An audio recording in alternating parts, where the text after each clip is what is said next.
Have you ever felt like your brain could just use an upgrade?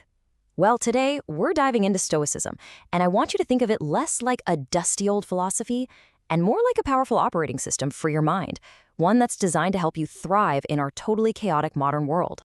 I mean, really think about it. That traffic jam that makes you late for something important, what a coworker thinks about you, that constant, nonstop flood of news, it feels like we're just surrounded by things that can spike our stress and anxiety.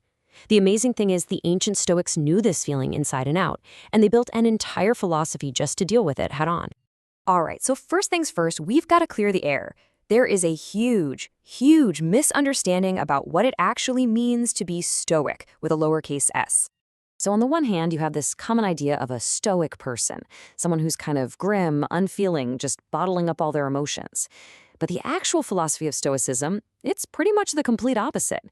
It's not about getting rid of your emotions. It's about understanding them so they don't get to control you.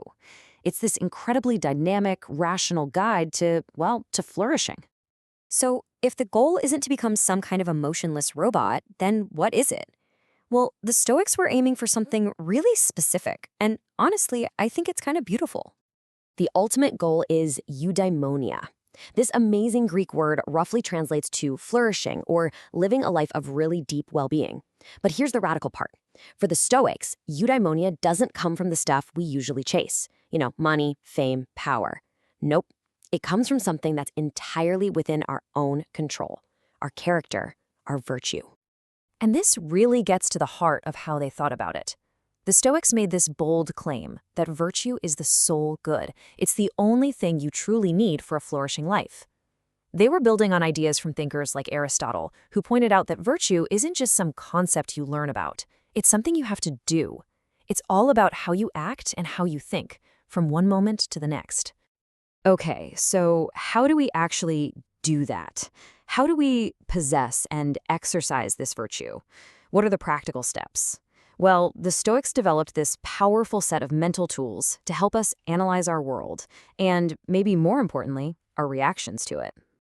And this right here, this is the foundation of the whole system. It's called the dichotomy of control. The idea is so simple, but it is life-changing. You just divide everything you face into two buckets. In one bucket, you put everything you can't control, the weather, other people, the stock market. And in the other bucket, you put the few things you can control, your thoughts, your judgments, and your actions.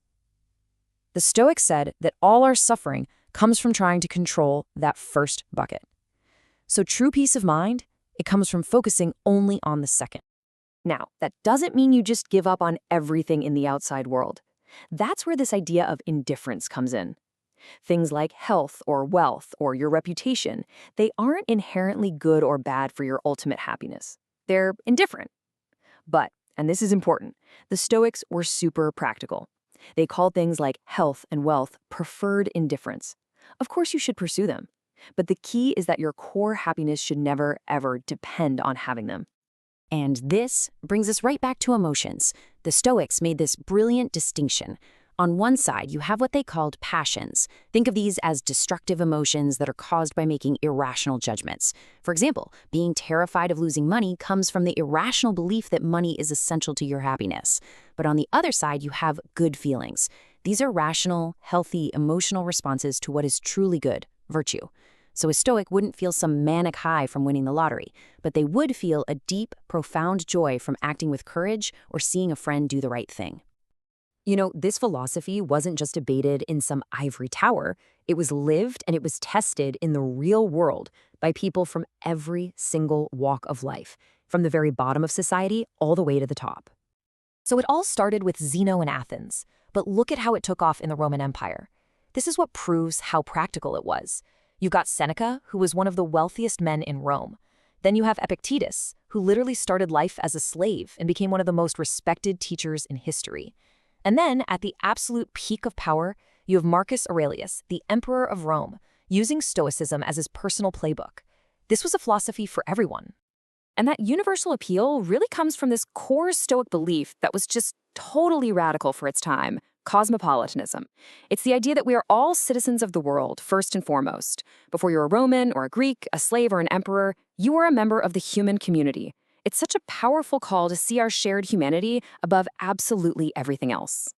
So, why are we talking about this now? Why is there this huge resurgence of interest in a 2,300-year-old philosophy? Well, it's because these tools and these ideas are just as relevant today as they were in ancient Rome, maybe even more so. I mean, today, we're seeing a full-blown Stoic revival. It's being grabbed by people who are just looking for resilience in this crazy world. You see its principles everywhere, repackaged as life hacks for managing your emotions. Its ancient idea of cosmopolitanism is actually fueling modern talks on social justice. And maybe the most amazing part, its core psychological insights basically pre-invented modern therapy. The Stoic practice of examining your own judgments is the foundation of cognitive behavioral therapy, or CBT. So look, if there is just one thing you take away from all of this, let it be this. Stoicism isn't about ignoring what you feel. It's about pausing and asking why you feel it. It's the practice of using your reason to challenge your gut reactions, all in the service of living a virtuous, peaceful, and truly flourishing life. So we'll leave you with a question, a way to put this into practice right now. Just look at your day ahead. What is one thing, just one, that's completely outside your control that you can consciously choose to just accept? And by doing that, free up all that energy to focus only on what you actually can do.